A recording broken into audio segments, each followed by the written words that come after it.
This story is titled, Girlfriend Faked a Cheating Text to Turn My Family Against Me and They Cut Me Off. Years later, they begged me to forgive them, but I hit them with the truth they didn't want to hear. Hi everyone, before we dive in, a quick favor. If you enjoy content like this, please hit the subscribe button. It's free, supports the channel, and make sure you never miss out on amazing videos. Alright, let's get started. Hey Reddit, to give you some background before I take you into my family chaos. I grew up in San Francisco. My family wasn't just wealthy. We were the kind of wealthy that made people treat you differently. My parents, Vijay and Annika, owned a successful chain of luxury, eco-friendly resorts that catered to high-end clients who wanted to save the planet in style. They were the kind of people who thought networking was a competitive sport. Every dinner, every charity gala, and every casual backyard barbecue somehow turned into a strategic meeting. Their pride and joy, besides their resorts, was the relationship they had with another powerhouse family who ran an event planning company. These families were like a perfect business partnership, feeding off each other's strengths. They planned the events. We hosted them. The parents acted like their bond was written in the stars. So when I started dating their daughter Maya, my parents couldn't have been happier. In fact, happy doesn't even cover it. They were practically doing victory laps. I was 24 at the time, just starting to work in the family business, and Maya was 23, already deep into managing parts of her parents' company. We met at one of those typical over-the-top networking parties our families were known for, where everyone wore designer clothes and smiled a little too much. At first, Maya and I hit it off because of how much we had in common. We both grew up with a sense of obligation, always aware that the family name came with expectations. We could joke about the absurdity of our lives, like how our parents would schedule family dinners 2 months in advance, or how we both had to learn the proper way to give a toast by age 10. It felt like we got each other, and that was rare for me. By the time we officially started dating, our parents acted like it was the best thing that had ever happened. Finally, the next generation is taking charge, my dad would say, as if our relationship was some business milestone. Every family event became a photo op for Arjun and Maya, the future. At first, I didn't mind it. I was young, and the attention felt good in a way. But it wasn't long before the cracks started showing, not in public, of course, but behind closed doors. Maya loved being in the spotlight. She was charming, polished, and could command a room like it was her stage. She loved being known as half of the golden couple. For her, our relationship wasn't just about us. It was about the image, the brand, and how we looked to the world. If I ever wanted a quiet night in, she'd guilt-trip me saying, "We're supposed to be building something bigger here. People are watching us." My parents didn't help. They adored her. My mom called her the perfect daughter-in-law, which always made things awkward considering she wasn't even my fiancé. My dad, who was usually tough to impress, would go out of his way to praise her. It wasn't just her charm, it was what she represented. To them, Maya was a bridge between our family and hers, cementing a partnership that could last generations. And that was the problem. Everyone saw our relationship as more than a relationship. It was a business strategy. My parents used to drop subtle comments about our future. "You two are unstoppable," my mom said one night after a dinner party, as if she was congratulating us on a merger. "You'll take both families to new heights." I wanted to scream, "What if I don't want this? What if Maya isn't the person for me?" But I didn't. I kept my mouth shut because I knew how much this meant to them. Things only got worse as time went on. Maya and I started arguing more. She had this way of making me feel guilty for even thinking about pulling back. If I didn't want to go to some event with her, she'd say things like, "Do you even care about what we're building?" It wasn't about us anymore. It was about this image she had in her head of what we were supposed to be. One time, I suggested taking a step back from all the public appearances and focusing on us. Her response? "We can't just disappear, Arjun. People expect to see us together. Do you know how bad it would look if we started pulling back now?" The worst part was how my parents acted like Maya could do no wrong. Anytime I voiced even the smallest concern, they'd brush it off. "You two are so good together," my mom would say, completely ignoring the tension. My dad once told me, "You're lucky to have someone like Maya. Don't take it for granted." At first, I thought maybe I was the problem. Maybe I wasn't trying hard enough or wasn't appreciating her enough. But deep down, I knew that wasn't it. The truth was, we weren't a match. We might have looked great on paper, but we weren't actually good for each other. I started feeling like I was playing a role in someone else's movie. Every time we went to a party or a dinner, I'd put on my best smile and pretend like everything was fine. But inside, I felt trapped. I'd look around at all these people congratulating us on being perfect, and wonder how many of them actually knew anything about our relationship. There was this one night that really hit me. My parents had thrown a massive dinner to celebrate some milestone at the resorts, and Maya and I were, of course, front and center. My dad made a toast about how proud he was of us, and how our relationship was the future of the family. Everyone clapped and smiled while I just stood there, holding my drink and feeling like a prop. That night, I lay awake staring at the ceiling, wondering how I got here. I wasn't angry at Maya or even my parents. I was angry at myself for letting it get this far. I wanted to break free, but I didn't know how. It felt like leaving Maya wasn't just ending a relationship, it was letting down my family, her family, and everyone who had been rooting for us. Looking back, I realized I should have spoken up sooner, but at the time it felt impossible. I kept telling myself that maybe things would get better, that maybe I just needed to try harder. But deep down, I knew the truth. Maya and I weren't building a life together. We were just building a facade, and I didn't know how much longer I could keep it up. I think the turning point for me was when I realized that being with Maya wasn't just draining, it was exhausting in a way that felt impossible to recover from. The relationship had stopped being about two people figuring life out together and turned into a constant performance. And the scary part? I didn't even know when that shift had happened. It wasn't always bad, to be fair. Maya and I had moments where things felt normal, even fun, like when we'd sneak away from family events to grab burgers at this hole-in-the-wall diner downtown. It was one of the few times we could just talk without any eyes on us, and for a while, it made me think maybe we still had something worth holding on to. But those moments were rare. Most of the time, I felt like I was walking on a tightrope, trying to balance what Maya wanted with what my parents expected. Maya wasn't an evil person until here, or anything, but she had this knack for turning every situation into something that benefited her.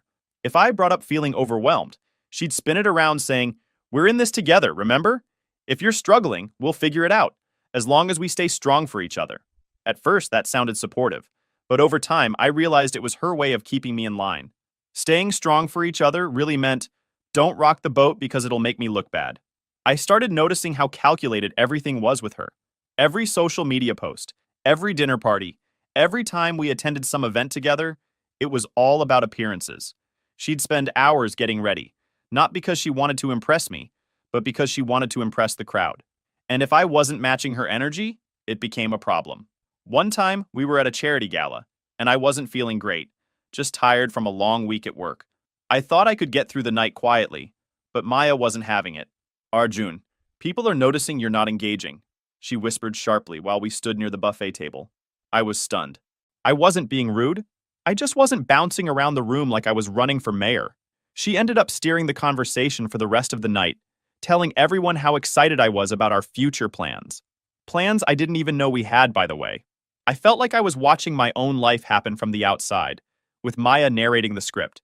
Things got worse when my parents started weighing in. My mom would make little comments like, "Maya mentioned you seemed stressed lately. You should talk to her. She's so understanding."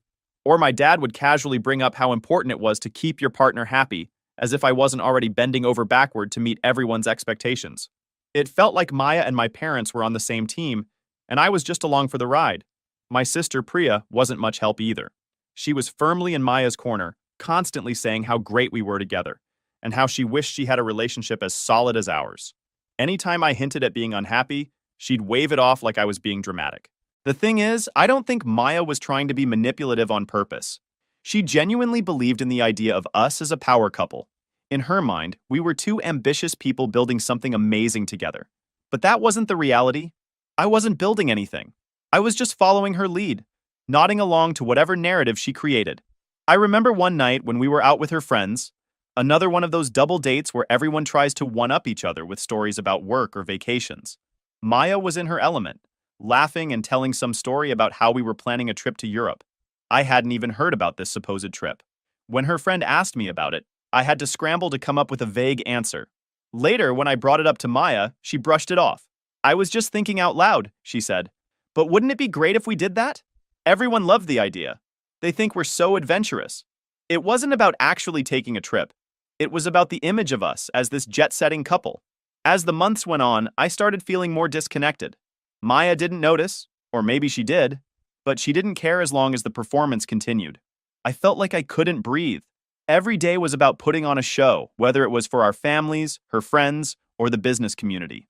I started avoiding her when I could, Not in an obvious way, but in little ways.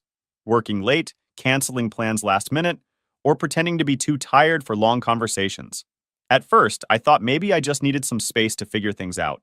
But the more space I got, the more I realized how much better I felt without her constant presence. Even when we were together, it felt like we weren't really connecting.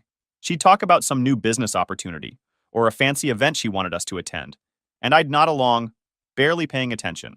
When I tried to bring up things that actually mattered to me, like how I was considering stepping away from the family business, she'd either dismiss it or steer the conversation back to something she cared about. One night, I told her I was thinking about taking some time to travel on my own, just to clear my head. She looked at me like I'd just told her I wanted to move to Mars. Why would you do that? She asked, genuinely confused. We're building a future together. You can't just take off and leave everything behind? That's when it hit me. Maya didn't see me as a person with my own dreams and struggles. To her, I was just a piece of the puzzle, someone who fit into the life she wanted to create. And the scariest part was, I'd let her do it. I don't know exactly when the resentment started, but once it was there, I couldn't ignore it. Every time she talked about our future, I felt like screaming. It wasn't our future, it was hers, and I was just a supporting actor. So at that point, if I'd thought things with Maya were strained before, nothing could have prepared me for what came next. I wasn't happy in the relationship, but I kept telling myself it wasn't the right time to break things off. Between family pressure, business connections, and Maya's knack for making me feel guilty about everything, it was easier to put my feelings on the back burner. That changed when Maya dropped a bomb I didn't see coming. It started on a random Tuesday evening. I'd just gotten home from work, tired and annoyed from dealing with a long day of meetings. I was planning to order takeout and zone out in front of the TV when I got a text from Priya, my sister. The message just said, "Call me, now." Priya and I didn't talk much outside of family gatherings, so her urgency threw me off. I called her, half expecting her to need a favor or to complain about something trivial. Instead, she launched into an angry tirade the moment she picked up. "How could you do this to Maya?" she snapped, her voice full of anger. Confused, I asked, "What are you talking about?" "You know exactly what I'm talking about," she shot back. "Maya showed me the messages. I can't believe you'd betray her like that." Messages? Betray her? None of it was making sense. Priya was practically yelling, accusing me of being a liar and a cheater.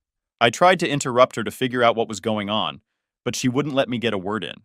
She told me I was disgusting, selfish, and that I'd humiliated Maya and the entire family.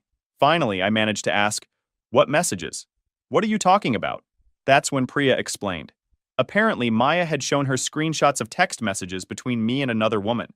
According to these texts, I'd been calling this woman Babe, talking about sneaking around and making plans to meet up. Maya claimed she'd found the messages on my phone and had been devastated for weeks before finally deciding to confront Priya about it. Hearing this, my stomach dropped. Not because I'd done anything wrong, I hadn't, but because I already knew no one was going to believe me. "Maya's lying," I said firmly. "I never sent those messages. I don't even know who this woman is." Priya didn't buy it. "So you're saying Maya just made it all up?" she said sarcastically. "Why would she do that, Arjun? She loves you. She's been nothing but supportive, and this is how you treat her?" The conversation ended with Priya telling me she didn't even want to look at me, and that she hoped I'd figure out how to be a better person. She hung up before I could respond. I sat there, staring at my phone, trying to process what had just happened. The first thought that hit me was how ridiculous the accusation was. I'd never cheated on Maya. I hadn't even thought about cheating. The second thought was that Maya must have faked those messages. But why? The answer hit me like a ton of bricks. Maya knew I was pulling away. She'd sensed it for a while, no matter how much I tried to hide it. This was her way of flipping the script. If I was the bad guy, she'd be the victim. She wouldn't just keep me in the relationship, she'd also have my family completely on her side. Over the next few days, everything spiraled out of control.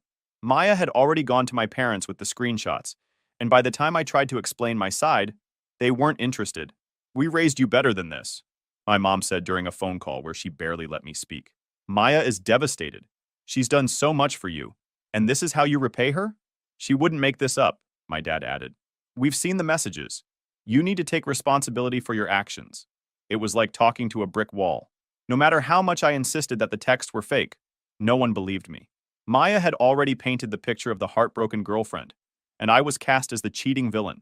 The fallout was brutal. My parents called a family meeting, which was really just an ambush. Maya was there, sitting next to my mom and crying softly, while my dad tore into me. "Do you know what you've done?" he said. "You've embarrassed the family. Do you have any idea how hard it's going to be to fix this?" Every time I tried to defend myself, Maya would wipe away a tear and say something like, "I just don't understand why you do this to me." It was like she'd rehearsed the whole thing. My parents ate it up, comforting her while glaring at me like I was the scum of the earth. What hurt the most wasn't even Maya's betrayal. It was my family's reaction. They didn't even give me the benefit of the doubt. They didn't ask questions or try to understand. They just accepted Maya's story and decided I wasn't worth defending. Within a week, I was effectively disowned. My dad told me they couldn't have someone like me tarnishing the family name and jeopardizing their relationship with Maya's family. "It's better for everyone if you stay away," he said. "You need to figure out your priorities." I didn't know what hurt more, the fact that my parents believed Maya's lies, or the fact that they were willing to cut me off so easily. Things got even worse when word spread to extended family. Suddenly, I was getting judgmental messages from cousins, aunts, and even family friends. People I barely knew were chiming in, calling me a cheater and a disgrace. One of my aunts posted something passive-aggressive on Facebook about how loyalty and honesty are the foundation of a family. It didn't mention me by name, but everyone knew what she was talking about. The only people who stuck by me were a couple of close friends, who reminded me that the truth would come out eventually. At the time, though, it didn't feel like it would. The worst part was knowing that Maya was walking around playing the victim while I was left to pick up the pieces. She'd not only ruined our relationship, she'd completely destroyed my standing with my family. And the thing is, getting disowned by your family isn't something you prepare for. It's not like there's a manual titled, "How to Rebuild Your Life," when everyone thinks you're trash. For the first few weeks, I was in a fog. It felt like I'd been hit by a train, and now I was just wandering the wreckage, trying to figure out which way was up. After the fallout with Maya and my family, I packed up my stuff and left San Francisco. I didn't really have a plan, just a vague idea that I needed to be somewhere, anywhere, else. I ended up in Austin, Texas, mostly because I'd visited once for a conference and remembered liking the vibe.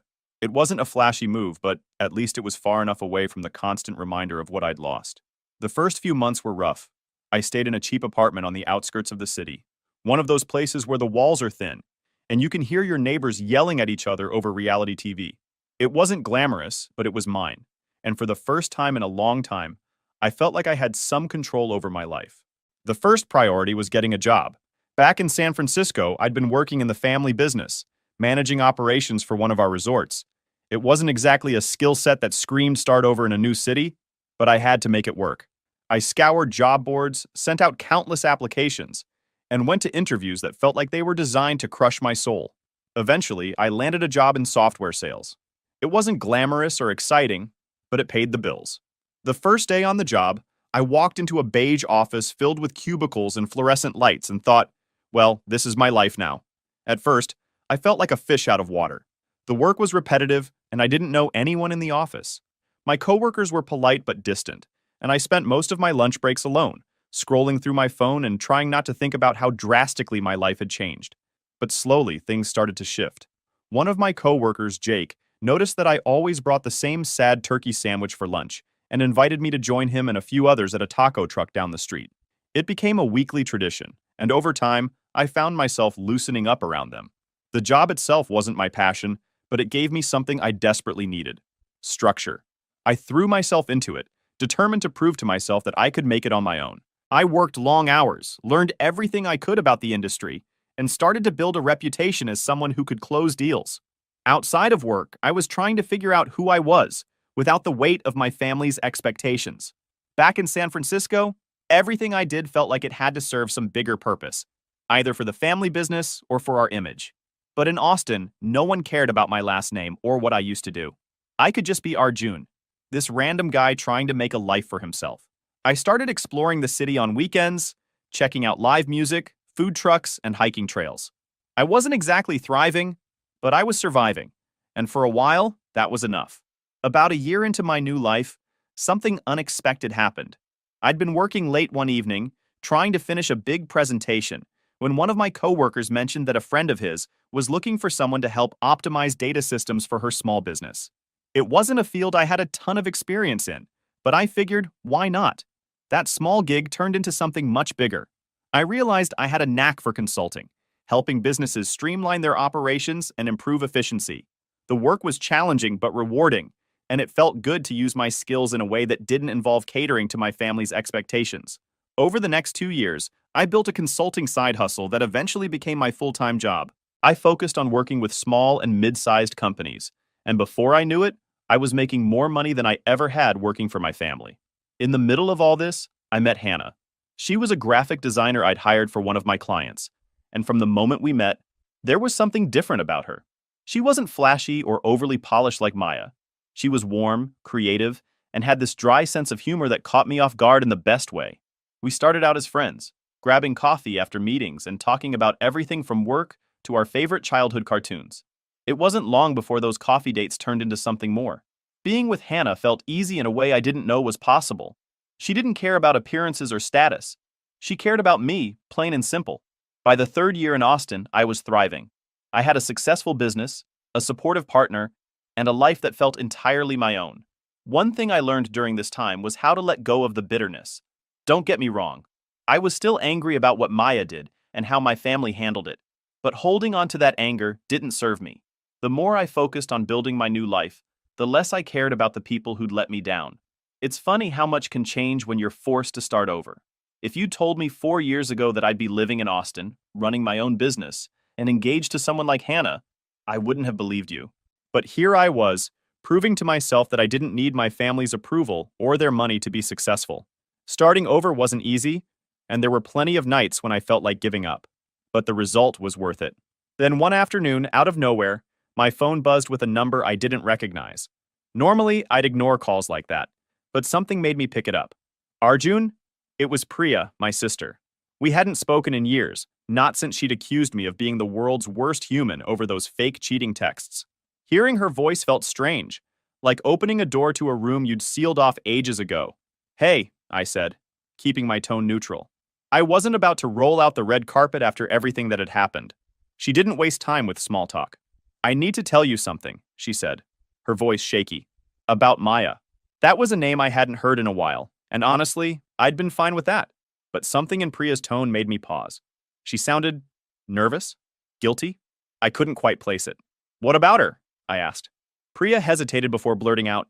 She lied. About everything. I didn't say anything at first. I just let the words sit there, waiting for her to explain. Apparently, one of Maya's close friends, a woman named Alina, had recently reached out to Priya with some kind of confession. Alina had found out that Maya had fabricated the entire cheating scandal. She hadn't just photoshopped the texts. She'd also staged fake conversations with a burner phone to back up her story. Alina had known about it for years, but had kept quiet because she didn't want to get involved. I guess her conscience finally caught up with her. When Priya finished explaining, there was a long silence on the line. I didn't know what to say. On one hand, I wasn't surprised. I'd known the truth all along, but hearing it confirmed like this by someone who totally stood against me was somehow satisfying. Priya's voice cracked as she said, I'm so sorry, Arjun. I didn't know. I didn't want to believe you, but I should have. I should have given you the benefit of the doubt. I didn't respond right away. I don't even know what to say, I finally told her. I know I can't undo what happened, Priya said, her tone desperate. But I needed to tell you the truth. You deserve to know. I wasn't sure if I deserved anything from her at that point. It was hard to feel grateful when the truth had come years too late. The damage had already been done. Later that evening, I told Hannah about the call. She listened quietly, her face a mix of empathy and frustration. Do you think they'll actually do anything about it? She asked. I shook my head. Probably not. My family's not exactly big on admitting they were wrong. And I was right. Over the next few weeks, I didn't hear a word from my parents. Priya had clearly told them what Maya had done. She hinted as much in a follow-up text. But they didn't reach out to me. Not an apology, not an acknowledgement, nothing. It was like they didn't know how to handle the truth now that it was out. Instead of owning up to their mistakes, they chose to sweep it under the rug, pretending it had never happened. At first, I was furious. How could they not say anything after everything I'd been through? But as time went on, my anger turned into something else. Clarity. Their silence spoke volumes. It confirmed what I'd suspected all along. They cared more about appearances and their relationship with Maya's family than they did about me. The truth didn't magically fix anything. It didn't repair the years of damage or erase the betrayal I'd felt. If anything, it just highlighted how deep the cracks in my family really were. but it also gave me a strange sense of closure. I decided not to wait for an apology that was never going to come. Instead, I focused on the life I'd built in Austin. Their betrayal was awful, but it also forced me to grow in ways I never would have otherwise. It pushed me to leave the bubble I'd been living in and figure out who I really was. Would I have chosen that path if I'd had a choice? Probably not. But sometimes life doesn't give you options. It just shoves you in a direction and forces you to deal with it. I haven't spoken to Maya since everything went down, and honestly, I don't care to. She's just a chapter in my story, one I'm glad to have left behind. My family stayed where I left them, quiet and distant. No apologies, no olive branches, just a whole lot of silence. Then one day, I got an email from Priya. The subject line read, Arian's wedding invitation. Arian is my younger brother. He and I were never super close, but we got along fine growing up. He was always the quiet, agreeable one, which made him my parents' golden child after I got disowned. Reading that subject line, I wasn't sure what to expect. I opened the email, and it was weirdly casual. Priya wrote something like, Hey, hope you're doing well. I know it's been a while, but Arian is getting married in a couple of months, and we'd love for you to be there. Attached is the invite. Let me know if you can make it. That was it. Just a bland invitation, like I was some distant cousin they hadn't spoken to since a random family reunion. What struck me the most was that Arian hadn't reached out himself. It was his wedding, after all. If he really wanted me there, why couldn't he take 2 minutes to call or text me? Instead, he sent Priya as his messenger, like it was a chore he couldn't be bothered with. At first, I didn't respond. I wasn't even sure if I wanted to, but the more I thought about it, the more irritated I got. After everything that had happened, being disowned, lied about, and completely disregarded, they just expected me to show up as if nothing had happened. A week later, I got a follow-up email from Priya. This one was less casual and more emotional. She said it would mean a lot to the family if I came, that Arian wanted me there but didn't know how to ask, and that this could be a chance to move forward. That phrase, move forward, really set me off. It's like my family had adopted it as a mantra to avoid accountability. Anytime they didn't want to deal with the past, they'd throw out those words. It wasn't about healing or making amends. It was about saving face. I didn't reply to the second email either. Not long after, my dad called. Seeing his name on my phone screen was surreal. I hadn't heard from him since the day he told me to stay away because I was embarrassing the family. Against my better judgment, I picked up, curious about what he'd say.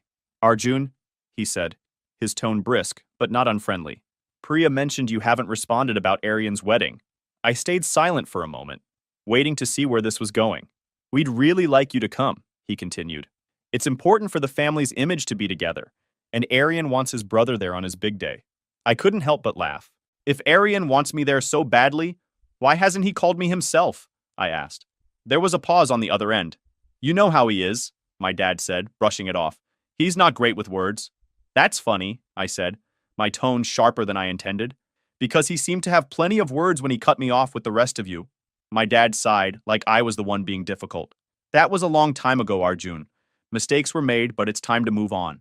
There it was again. Move on. I felt my chest tighten with frustration. You didn't just believe Maya's lies, you cut me out completely. And when the truth came out, you didn't even bother to apologize. You can't just call me now and expect everything to be fine because it's convenient for you. He was about to respond, but I said, cutting him off, you all made it clear a long time ago where I stand in this family. Arian's wedding doesn't change that. I hung up before he could respond. Over the next few weeks, the pressure ramped up. Priya sent me more emails, each one guiltier than the last. Even extended family got involved. Cousins I hadn't spoken to in years messaged me on social media, telling me I was being selfish and needed to let go of the past. One of my aunts called me saying I was breaking my mother's heart by refusing to come. Things went quiet for a while. Too quiet. At first, I thought they'd finally accepted my decision, but I should have known better.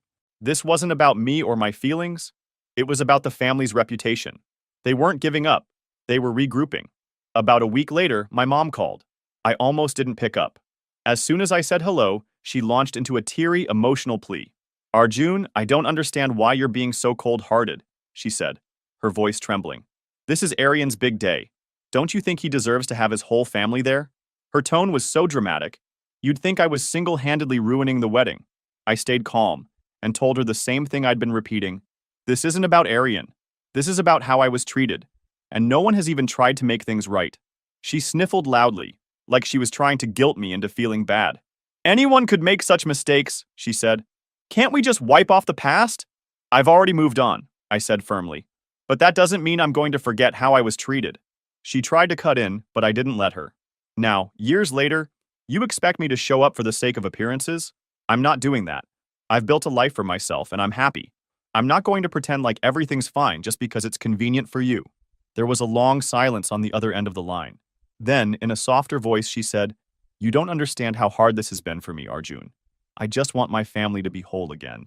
That line stung more than I expected. This wasn't about me. It was about her and her need to maintain the family's image. If she really wanted to make things right, she would have reached out years ago, or when the truth about Maya came out. Not now, when they needed me to play the part of the good son. I'm sorry this has been hard for you, I said, my voice steady. But it's been hard for me too. And unlike you, I had to go through it alone.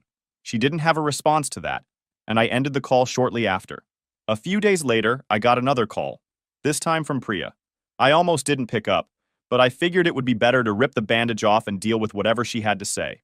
You're really not coming to the wedding? She asked, skipping the pleasantries. No, I'm not, I said bluntly. She sighed heavily, like she was carrying the weight of the world. Do you know how awkward it's going to be if you're not there? People are going to ask questions. They'll notice. And that's supposed to be my problem? I shot back. Maybe if you all had treated me with an ounce of respect, we wouldn't be having this conversation. After that, I blocked Priya's number. I didn't want to deal with any more phone calls or guilt trips. The wedding came and went without me, and honestly, I felt fine about it. Hannah and I spent the day hiking at a nearby trail, and then treated ourselves to dinner at our favorite barbecue spot. It was peaceful, and for the first time in weeks, I didn't feel the weight of my family's expectations pressing down on me. Part of me expected the aftermath of the wedding to bring another round of guilt trips, but it didn't. Maybe they'd finally realized I wasn't budging, or maybe they just didn't have the energy to keep pushing. Either way, the silence was a relief. Walking away wasn't easy, but it was necessary. And the more distance I put between myself and my family, the clearer everything became. Hannah has been my rock through all of this. She reminds me that it's okay to set boundaries, even with people who share your DNA. At the end of the day, I've learned that family isn't about blood. It's about the people who show up for you, who have your back no matter what. And for me, that's Hannah, my friends, and the life I've built in Austin. So no, I didn't go to Arian's wedding. I don't feel bad about it, and I don't regret my decision. My family made their choice a long time ago, and now I've made mine.